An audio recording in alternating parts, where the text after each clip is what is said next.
this is the year to make shitloads of content and build an audience. Me and Vert had a discussion regarding quality versus quantity, and I was like, you know what? The problem with that question is the definition of quality has changed, and he agreed. Quality, back when, Mr. Beast was talking about quality versus quantity, quality at that time meant a high definition camera, good lighting, fancy mic, stuff that you have to pay for and be an expert at using. And then quantity, obviously that means how many times are you posting per week.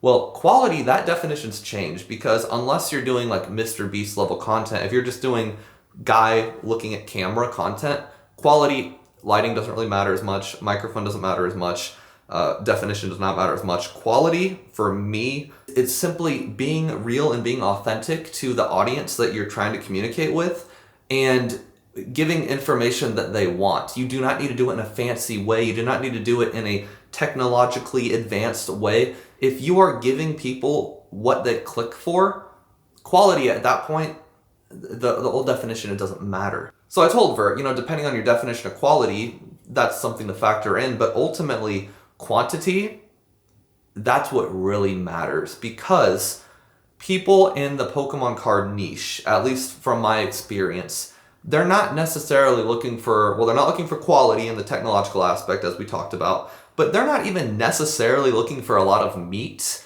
They don't need a ton of knowledge. They don't need the best investment advice in the world. What they want is they want a parasocial relationship. Whether they like it or not, they want someone that they can watch every single day, who is always there for them, who is always on their feed, so that no matter what time of day it is, when they click on their subscription feed, they're going to see someone's face. You guys all do it. I've said in my last video, the best way to, think about and strategize what to do with YouTube and how to get big on YouTube, the best way to do it is just look at your own behavior.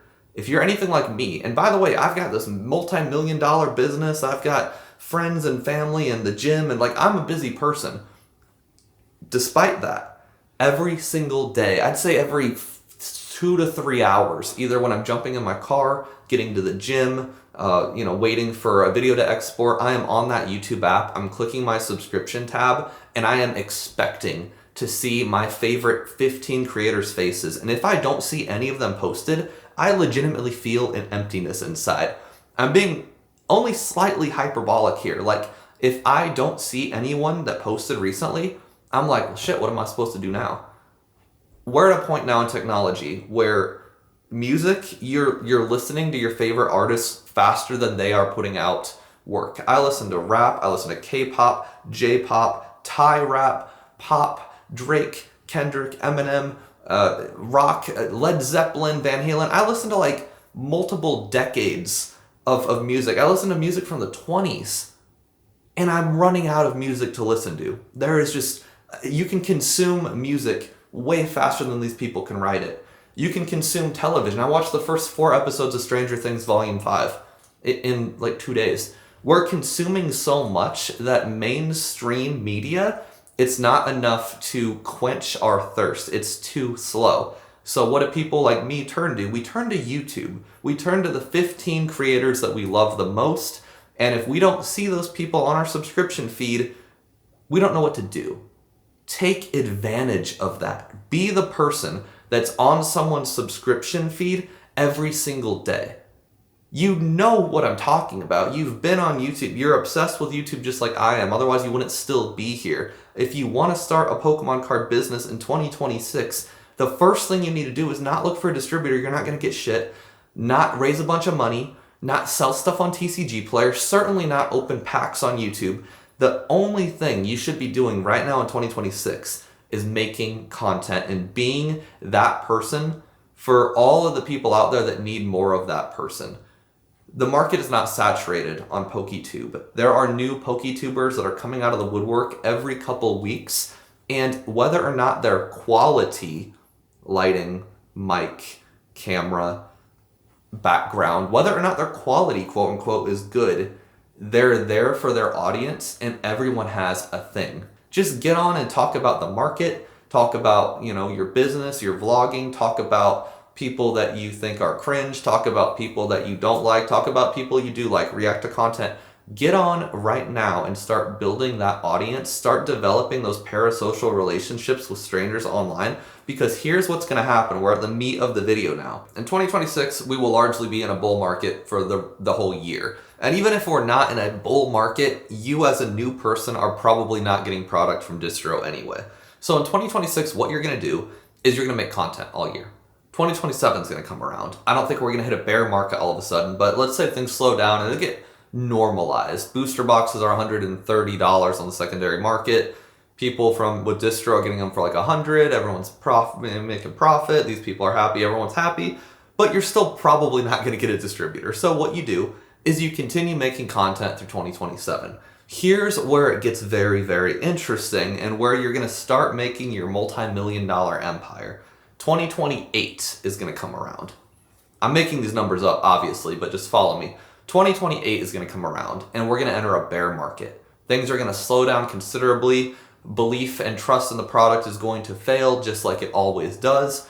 And at that point, all of the fake businesses, the people who have watched me for years and they have distro and they think they're fancy because they're buying Destined Rivals and selling it for $150 profit, all the people who are faking it, LGS owners too, who are getting a little too big for their britches, what's going to happen is when the bear market hits, they are either going to do one of two things. Number one, they've been ordering responsibly, but now they're like, there's no money in it. I'm not going to order Pokemon anymore. Or number two, the ones that got too big for their britches are still going to be putting in these gigantic orders because we're all putting in stupidly large orders. And then the bear market's going to smack them in the face. Distro's going to go, oh, you want $1 million of that set? Great, here you go. And then those people are going to panic sell and never buy Pokemon again. One of those two things is going to happen to every fake LGS store that doesn't know what the hell they're doing. At that point, distributors are going to go, oh shit, half of our vendors aren't buying Pokemon cards anymore. We should probably open up the floodgates and let other people buy them. This is exactly how I got my first distro and my second distro. This is how Nostalgianomics got his distro. This is how Colin from the Poke Office got their distro. They are all YouTubers. I'm a YouTuber as well. I do not have a brick and mortar, neither do those people. They got distributors, and I got my distributor because I was a YouTuber that they watched. The distributors are people too, believe it or not. These are human beings that watch YouTube as well. We got distributors because all of the fake vendors, the wantrepreneurs who thought that this money would continue forever, they ditched. They didn't want Fusion Strike. They didn't want Chilling Reign. They didn't want Paldea Evolved. They did not want Scarlet Violet Base. They certainly did not want Obsidian Flames. All of these distributors lost half of their vendors. And they went, shit, I guess we better contact some new people. That's how I got a distro. Now here's the thing. So what they're going to do, if you made content 2026 and 2027 and maybe half of 2028, the distros are watching. I don't know why people think the distros are these like men in black who like just live in a cubicle all day. Like they are normal people with jobs. Like, you know how you work at Wells Fargo in your cubicle and people are like, oh, he's just a banker. Like, you know how you're a human being watching a Pokemon card channel? Like, everyone has a job. These distro managers are just people at jobs. They watch YouTube just as much as you do. I know that sounds cuckoo, but they do. And so what these distros are going to do is they're going to go, okay, hey, we need, 20 new vendors for Pokemon because we've got too much of it piling up. The district's going to be like, oh, I've been watching Poke Kevin for the past 2 years. Poke Kevin's got a great audience. He's got like 20,000 subs. He's been posting every 3 days for the past couple years. He's got a really good audience, and he's been doing a rip and ship. He does rip and ship streams. Poke Kev, he seems like a decent entrepreneur. He's got an audience. I wonder if he'd be interested. They're going to call up Poke Kev. Poke Kevin's going to be like, oh, wow, like you watch me? Oh, my God. Yeah, I would love to buy the shittiest set ever. Because that's what you do. You don't get Destined Rivals day one. You start with a set that nobody wants. And you guys, you smart people who are watching this, you are going in knowing that. You are going in knowing that there will be 2 years where all you do is make content, you do a rip and ship, build a website, you do all the things I talked about in my hour-long video. But you smart people know that you're going to be doing nothing but content and maybe some flips and some rip and ships for 2 years. You know that. And in 2 years, you're going to have some money saved up. You're going to save 20% of your paychecks. You're going to do your rip and ship money. You're going to sell your personal collection. You're going to sell all that shit and make a bunch of money. And you're going to have a big wad of cash saved up for 2028 or 2029. And then when the distro calls you and goes, hey, Pokey Kevin, I've been a big fan of your channel. We need new vendors. Do you want to buy 10 cases of this shitty set? You're going to go to your little kitty and you're going to be like, yep, I'll buy 10 cases of that shitty set. Thank you very much. Now what you're going to do, again, it's 2028, 2029. You just paid $95 a box for a set that nobody wants. You have 60 boxes. There's two options here now. Number one, you put away so much money that you don't even mind having the stuff laying around. You throw it in the back of your basement and you wait for it to inevitably go up, just like every other set has. Possibility number two, you don't have a ton of money. You don't have a ton of capital. Buying 10 cases of the new shitty set in 2028, it put you under. So what you're going to do is you're going to fire sell it. You're going to make maybe $1 or $2 profit, or maybe lose $1 or $2. Losing $1 or $2 on 60 boxes, it's not too bad. A couple $100 after shipping and fees and whatever. Like, no biggie. That's what you're going to do for the next 10 sets. Every time there's a new set that sucks because we're in a bear market and no one cares about Pokemon anymore, they're all buying Yu-Gi-Oh! Or MetaZoo now, your distro's going to call, hey, we got 12 cases of this set. Nobody wants it. Do you want to buy 12 cases? You're going to go, yes, please. And you're going to bend over and you're going to take them. They're going to do this with ETBs. They're going to do this with check lane blisters. They're going to do it with sleeves and toys and blah, blah, blah, binders. And you're going to take everything that you can reasonably afford. And if you are having a capital, a liquidity issue, just fire sell it for the price you paid. There are plenty of people who, even in a bad bear market, they will buy crappy sets at warehouse prices. Fusion Strike was selling just fine at $90 on TCG Player. The people selling it weren't making money, but what they were doing is exactly what I said. They were just doing it 5 years before this video. They were buying Fusion Strike at 90, they were selling it for like 88, losing a couple bucks, but they were keeping their distro happy. The people that did that for long enough, they're the ones that are getting 1,000 boxes of Destined Rivals. So what you're going to do is that same exact thing. Every set, you're either going to stock them away, you're going to fire sell them, or you're going to do like a half and half, where you're going to fire sell half and keep the other half as an investment, the Rudy method. Whatever you want to do, you're going to do that for 10 or 12 or 20 sets, however long it takes. And you know goddamn well that 2030 or 2031 or 2032 is going to come around. We have the 35th anniversary coming up in 5 years. Crazy. You know damn well at some point there will be another bull market. And guess what? Since you worked hard in 2026, 2027, 2028 making content, you found a distributor because of that hard work. Then you worked hard from 2028, 2029, 2030 at kissing the distributor's ass and showing them support. Now it's 2031, 2032, and we're in a bull market. There's going to be all these new entrepreneurs who come out of the woodwork, and they're going to go, oh my God, like Pokemon, I can make $200 a box now. Hey, distro, I have $100,000. I've never bought from you, but can I get like a case of the new set, a pallet of the new set? And distro's going to be like, who the f- are you? Hang up. And then there's going to be all these LGS owners, the same ones that got pissed off at me because they don't know how to run a business, and they're going to call their distro. They haven't bought Pokemon from their distro in 3 years. They've been buying Yu-Gi-Oh! And MetaZoo, the hottest sets of the summer or whatever. They're going to call their distro. Hey, Alliance Distributing, I've been, doing $100,000 of sales a year or a month with you. And I see Pokemon's profitable now. Yeah, give me a couple pallet. Oh, you don't have any pallet? Oh, well, I've been buying Yu-Gi-Oh! for years. And I've been making $200 a box on Yu-Gi-Oh! But, Yu-Gi-Oh's not popular anymore.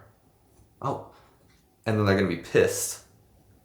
But you're the smart one.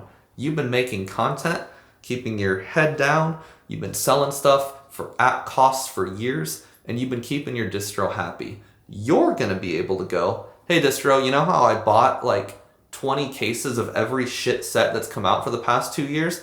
Yeah, I see this new set is out and I can make $200 on it per box. How many pallets can I get? And distro's going to be like, you can get 2 pallets. And then you make your first $100,000 profit.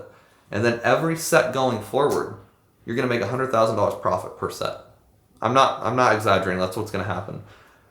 And then after 10 sets, you've got $1 million. And what you're going to do with that, you're going to be smart. You're going to save some of it, invest it, whatever you want to do. But ultimately, you are going to put at least half of that in a high-yielding savings account, hopefully keeping up with inflation.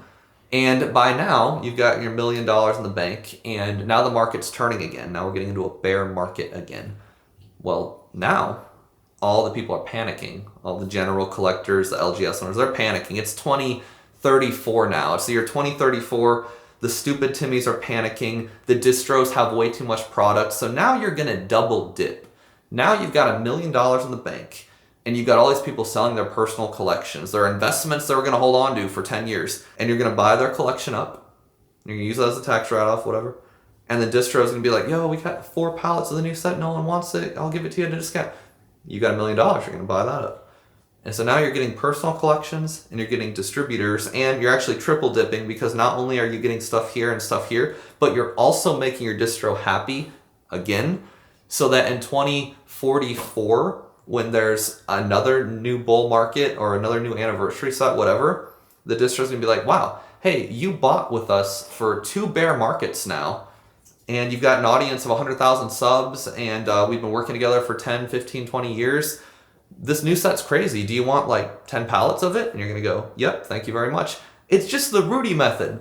Alpha Investments has been doing this for years. That's the only reason he's successful. People think Rudy has like some secret cabal level connection with these distros. That's literally what he did. He had a lot of money up front, I assume, or he started a long time ago. He's been doing this for 10 plus years now on YouTube, I think. That's his model. I'm not making any of this up. Don't give me credit for this. This is not even that creative of a video. This is not that complex of an equation. Literally, just do what other rich people do, and you will probably get rich, especially in a market or an industry like Pokemon, where it's cyclical and it repeats like every 3 to 5 years. Like, we've been doing the same shit every 3 to 5 years since, I don't know, Gen 4, Diamond Pearl. We've been doing this forever. This has been a thing. And it's been very apparent since COVID. You know how to do it. You're just impatient and unwilling to wait the 2 years of making content, the 2 years of the bear market kissing ass. There's no quick money in this industry. It's 80 hours a week of work for 3 to 5 years before you make a single dollar worth bragging about. You can flip stuff in the meantime, whatever. It's not hard to make money selling Pokemon cards. It's hard to build a Pokemon card business. I don't feel grifty telling you that you can make a couple $1 million by working hard for 5 to 10 years. I don't feel like that's a grift. I feel like that's a reasonable expectation. Pokemon has been so cyclical. The same people who think they're going to sit on Evolving Skies for 10 years, which none of y'all do, by the way, you always sell. No one sits on anything for 10 years, unless it's by accident. None of y'all are going to sit on shit for 10 years. Destined Rivals, every single person with Destined Rivals, you're going to sell it in 2 years at the most, because something else shiny will come around. I digress. The same people who think they're going to hold Destined Rivals for 10 years, and it's like, oh yeah, just a decade, only 10 years. You somehow think 5 years is too long to make hundreds of thousands of dollars. You somehow think that grinding for 5 years is this eternal time. You just threw 10 years out like it was nothing. Like I was like, oh, I'll just hold it till next week. But half the time, and you're like, oh, that's a lot of work. That's a lot of risk. Bro, it's not risk. You can keep your 9 to 5 in the meantime. Like, you do not need to quit, throw it all on your Pokemon card business, risk it all, risk a divorce with your spouse. Like, you don't need to do anything reckless at all. You should keep your job, absolutely. Most YouTube content creators that you watch, aside from the really big ones, like, they have normal jobs. They just make content on the side. And I have a whole video about how to do that. I made it the other day. It's like an hour and 20 minutes long. I'm not proposing anything reckless. I'm not trying to be guru-y or grifty. I'm not saying quit your job, burn the boats, and be a Pokemon millionaire. I'm literally just telling you, make content for 2026, 2027, half of 2028. Build an audience of, if you do it consistently, at least 50,000 people. If you do this 3 times a week, every single week for the 3 years, you will have 50,000 people at least. I don't care what your personality is. I don't care how ugly you are or think you are. You will be A-okay, because we're building parasocial relationships. We are not going overboard with the quality. We're being there for our audience. You will have 50,000 subs. And then a distro will find you. And if a distro does not reach out to you, you'll have the clout to reach out to them. Especially in a bear market. Like, trust me, right now you have no clout, and even if you are relevant, they're not going to give you product right now. Evie, you got another one, really? It's freaking dog. They're not. I don't care if you're PokeRev, and I don't know if PokeRev has a distributor, but if you're Rev and you call any of my distros, you're not getting product. So just give up that dream, people. Like, literally, you can have millions of subs and you're not going to get dick. So just make the content now. And then in 3 years, when we're in a bear market, you will get whatever you want. The trick is, or the scary part is, most of y'all won't want it. The day that distros have product that they're giving away to YouTubers is the day that all the YouTubers who think they want to start a business won't want it. Destined Rivals is the most sought after set right now. Prismatic Evolution is the most sought after set right now. If they reprint that enough times, all of a sudden, those hits, those polls, those, oh my god, it's a Moonbreon 2.0, all of a sudden, no one will give a shit. I know it sounds crazy, but all of a sudden, if they reprinted that to the ground, nobody would care. And the distros would reach out to me, and I would say, yeah, it's $95 on TCG Player, and you're offering it to me at $90, I will take a pallet. And all my competitors, all my competition who tried to get me in trouble with you-know-who, they will get the call, and they'll go, I see that it's only $5 more on TCG Player. I'm going to buy MetaZoo, the new hot thing of 2028. And I hope your businesses crumble to the ground because you people are pitiful. Not like generally, but the ones that, you know who you are. You know who you are. Anyway, all that to say, I hope this was motivational to people who give a shit and who want to start a business. If you are just a fan of Pokemon, this video is not for you. But a lot of people, they're at least interested in this content. So more business content coming. Subscribe to the channel for more. Buy my stuff at Pokene.com. And look out for Shiny Vert's interview with me. It was a really good one. It went for like 2 hours. I think you guys will love it. Thanks for watching. Have a wonderful day.